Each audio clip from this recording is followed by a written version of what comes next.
स्वस्ति श्री गणेशाय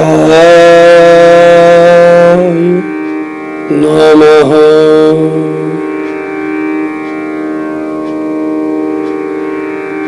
श्री सरस्वत्यै नमः। श्री गुरुभ्यो नमः। ओम नमो भगवते वासुदेवाय।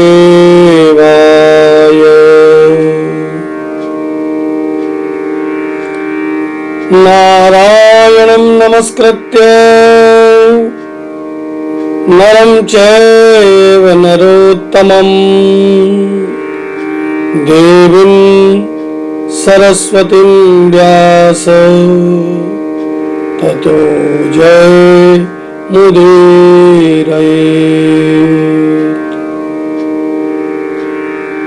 कृष्णाय वासुदेवाय हरये परमात्मने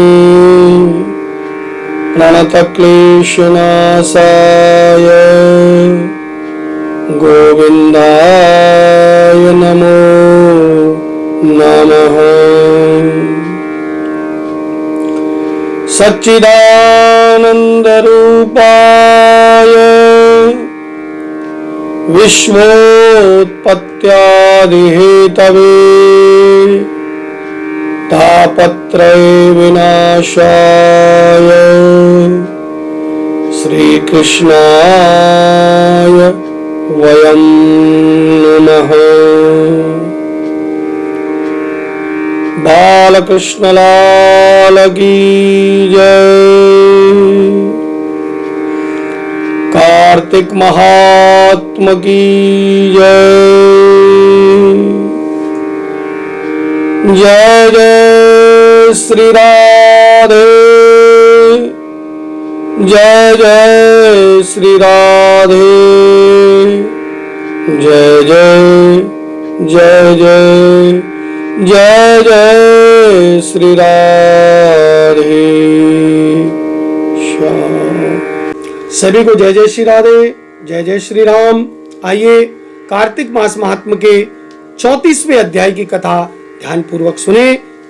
उद्यापन की पूर्ण विधि विधान बतलाने के पश्चात सूत जी बोले, हे ऋषियों, यदि किसी में उद्यापन की सामर्थ्य न हो तो फिर कुछ ब्राह्मणों को भोजन करा दो। यदि ब्राह्मण न मिले, यदि एक ब्राह्मण सपत्नीक मिल जाए तो वह भी करा सकते हैं। ब्राह्मण न मिले तो गाय, पीपल अथवा बट वृक्ष का पूजन कर, क्योंकि पीपल भगवान विष्णु, बट भगवान शिव का रूप है। इसी प्रकार पलाश वो भगवान ब्रह्मा का रूप है।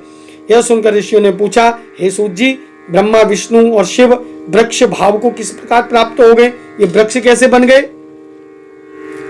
सूत जी ने कहा, हे ऋषियों, किसी समय शिव पार्वती एकांत में विराजमान थे। उस समय देवताओं द्वारा भेजे गए अग्निदेव द्वारा उनके एकांतवास में विघ्न उत्पन्न हो गया। इस पर पार्वती जी ने क्रोधित होकर देवताओं को श्राप दे दिया, तुम वृक्ष हो जाओ। तब विष्णु गया में जाकर पीपल हो गए, शिव काशी में अक्षय बन गए, अक्षय वट अर्थात वट वृक्ष, और ब्रह्मा जी पलाश पुष्प बन गए। बस तभी से पीपल, वट और वृक्ष का पूजन होता है। ऋषियों ने पूछा, शनिवार को पीपल का पूजन होता है मगर रविवार को नहीं, इसका कारण?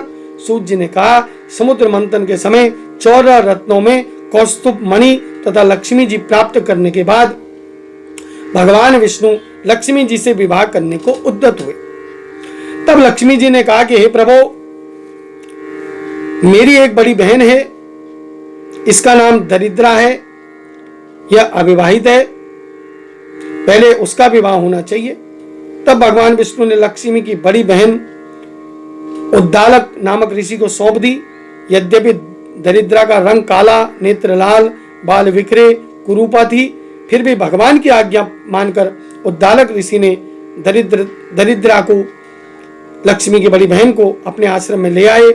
आश्रम में आकर दरिद्रा ने देखा कि वहां वेद पाठ हवन हो रहा है। मुनि से कहा कि मैं तो यहाँ नहीं रह पाऊंगी, मैं तो वहां रहती हूँ जहाँ चोर जुआरी और ब्राह्मणों का अपमान करने वाले हों और झूठ बोलने वाले हों, मांस मदिरा आदि का पान करने वाले हों। उसकी बात सुनकर उद्दालक ऋषि दुखी हुए और उसको वहीं छोड़कर यह कहकर चले गए, जब तक मैं तुम्हारे लिए कोई स्थान ढूंढ कर नहीं लाऊं, खोज कर ना लाऊं, तब तक तुम यहीं रहना।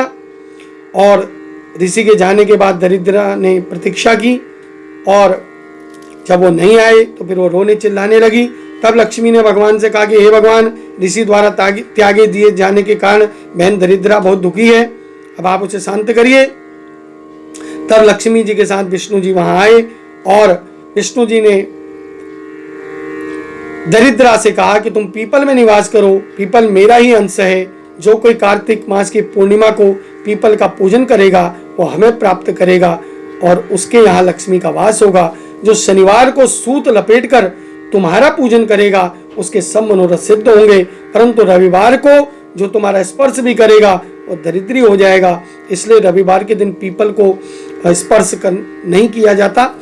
इतना कहकर भगवान लक्ष्मी जी के साथ अंतर ध्यान हो गए। सूत जी कहते हैं कि जो कुछ इस कथा को पढ़ता है, सुनता है, उसको बद्री आश्रम यात्रा का पुण्य फल प्राप्त हो जाता है, बद्रीनाथ यात्रा का फल मिल जाता है। इस प्रकार कार्तिक मास महात्मा का यहाँ पर 34वां अध्याय पूरा हुआ।